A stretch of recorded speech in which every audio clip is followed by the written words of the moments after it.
अस्सलाम वालेकुम to all of the students. उम्मीद करता हूँ सब आप ठीक ठाक होंगे, खैरियत से होंगे। तो आज का हमारा जो है वो लेक्चर नंबर 2 है। अच्छा, लेक्चर नंबर 2 कह लो या लेक्चर नंबर 1 कह लो।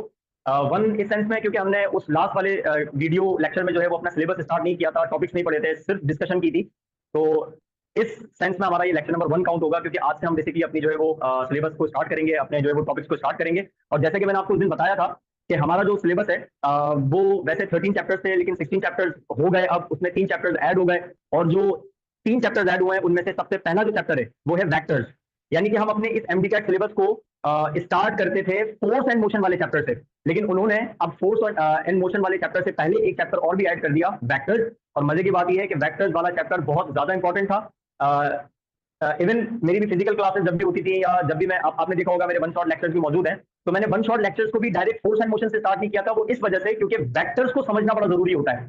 तो मैं इवन फिजिकल क्लासेस में भी जब भी अपने एमडीकैट सिलेबस को स्टार्ट करवाता था तो डायरेक्ट फोर्स एंड मोशन से स्टार्ट नहीं करवाता था। स्टूडेंट्स को मैं यही बताता था कि जो वेक्टर्स वाला चैप्टर है वो आपके लिए बहुत इंपॉर्टेंट है, उसमें 2 3 4 टॉपिक्स आपको याद करना, आपको उनकी प्रैक्टिस करना बड़ा जरूरी है। तो खैर वही हुआ, वेक्टर्स इन्होंने ये समझते हुए कि ये इंपॉर्टेंट है तो इसको बाकायदा उन्होंने ऐड कर दिया है। तो खुशी होगी इस बात की कि ये चैप्टर हम स्टार्ट करेंगे, पढ़ेंगे। So let's begin our classes. Unit number 1,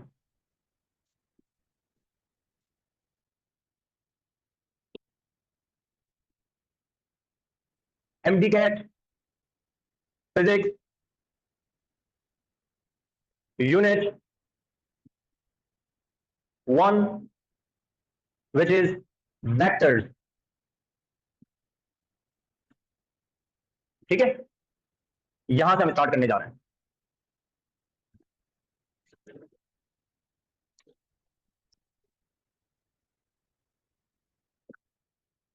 अच्छा, जाहिर सी बात है मेरे साथ मेरी यहाँ पर टीम भी बैठी हुई है, तो वो हर चीज देख रहे होते हैं, ऑब्जर्व कर रहे होते हैं। इंटरनेट सही चल रहा है, ऑडियो सही आ रही है, वीडियो सही आ रही है। तो यहाँ पर जो टीम बैठी हुई है वो मुस्तकिल मुझे जो है वो मॉनिटर कर रही है।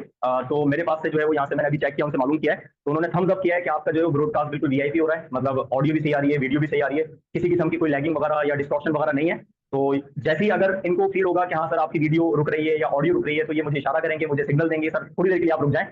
तो ये है कि जब तक मैं चल रहा हूँ इसका मतलब ये है कि यहाँ से जो ब्रॉडकास्टिंग चल रही है वो बिल्कुल सही चल रही है, ठीक है ना। अगर अगर आपके एंड से थोड़ा सा अगर सिग्नल वगैरह इशू हो जाए तो क्या पता वहां आपकी साइड पर शायद वीडियो में थोड़ी सी प्रॉब्लम आ जाए या ऑडियो आपकी तरफ से रुक जाए। लेकिन मैं यहाँ से स्टॉप जब करूंगा जब मुझे सिग्नल देंगे सर आपकी वीडियो रुक गई है या आपकी ऑडियो रुक गई है, जब तक मैं चलता जा रहा हूँ इसका मतलब यहाँ से ऑल ओके है, ठीक है। खैर, वेक्टर्स हमें पता है फिजिकल क्वांटिटीज 2 टाइप की होती हैं, स्केलर्स एंड वेक्टर्स। मतलब बहुत दफा आप लोगों ने ये चीजें पढ़ी होंगी, 9th क्लास से आप पहली दफा ये चीज पढ़ते हैं। वो वाली फिजिकल क्वांटिटीज जो कि सिर्फ अपने मैग्नीट्यूड से डिफाइन हो जाती हैं उनको हम स्केलर्स कहते हैं, जो नॉन डायरेक्शनल होते हैं। और वो वाली क्वांटिटीज जो मैग्नीट्यूड के साथ साथ डायरेक्शन भी रखती हो, तो ऐसी क्वांटिटीज को हम वेक्टर्स कहते हैं। मतलब नॉन डायरेक्शनल और डायरेक्शनल का फर्क होता है, ठीक है ना। तो directional quantities are called vectors, जबकि जो नॉन डायरेक्शनल क्वांटिटीज होती है उनको हम सिंपल स्केलर्स कह रहे होते हैं, ठीक है ना। अच्छा, अब हम क्योंकि वेक्टर से स्टार्ट करेंगे तो हमारे जो टॉपिक्स यहाँ पर इंक्लूड है वो 3 इंक्लूड है। कैसे? एक आपने पढ़ना है addition of vectors by rectangular component method, एक आपका ये वाला टॉपिक इंक्लूड है। और उसके बाद बाकी जो 2 टॉपिक्स इंक्लूड है उनमें से एक हमारा जो है वो स्केलर प्रोडक्ट है और दूसरा वाला हमारा वेक्टर प्रोडक्ट है। तो ये 3 टॉपिक इस चैप्टर में से मतलब जो इन्होंने इंक्लूड किए। तो हम स्टार्ट करने जा रहे हैं कहां से? Addition of vectors by rectangular components method, ठीक है ना। अच्छा, अब एडिशन की बात तो हम करते हैं बाद में, लेकिन इस टॉपिक के नाम में एक बड़ी जरूरी चीज आ रही है और वो आ रही है रिजोल्यूशन ऑफ वेक्टर, यानी कि वेक्टर की रिजोल्यूशन। और हमें पता है कि जब भी हम वेक्टर्स को रिजोल्व करते हैं तो वो हमेशा हमें उनके 2 रेक्टेंगुलर कंपोनेंट्स मिलते हैं जो आपस में हमेशा परपेंडिकुलर होते हैं। तो पहले यहां से स्टार्ट करते हैं। देखिए, फॉर एग्जांपल अगर हमारे पास एक कार्टेशियन कोऑर्डिनेट सिस्टम हो, मींस एक्स एक्सिस, वाई